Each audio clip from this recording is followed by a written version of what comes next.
it's so cool how like people can come together and make something great.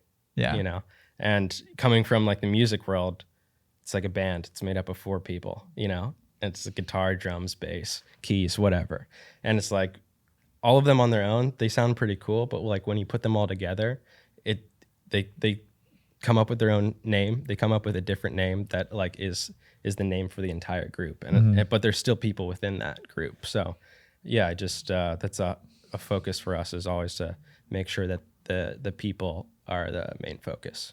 Do you did that come from anything specifically? Like what got you guys to the point where it's like, no, it can't just be Sarah or Doug or Cameron as the face of what we do here? I think that's kind of like it. I think that all kind of happened naturally.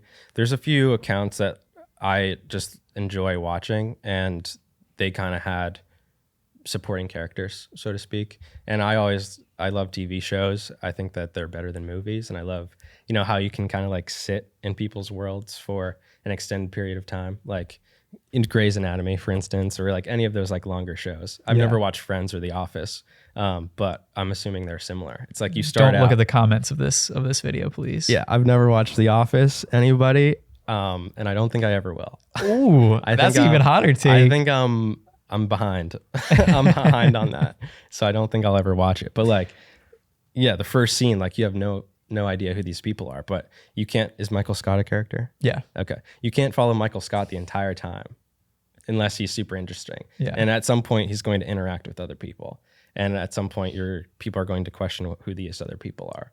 So it just seemed natural that, you know, the more people we got, the stronger our team got. You should just highlight some of the supporting characters. So, yeah.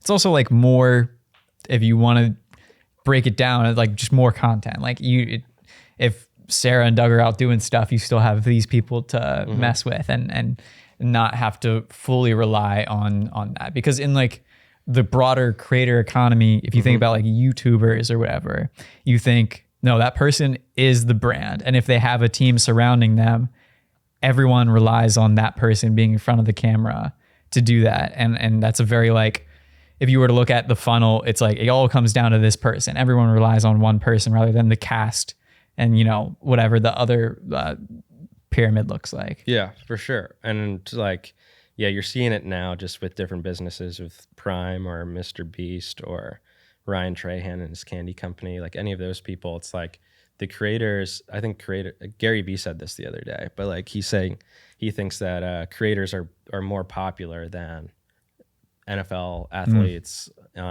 anyone like that. And I think that's like definitely true. And so Mr. Beast talks about how like he can't even find a brand deal anymore because his audience is just so big. Yeah. And so I think there's just a lot of value in building.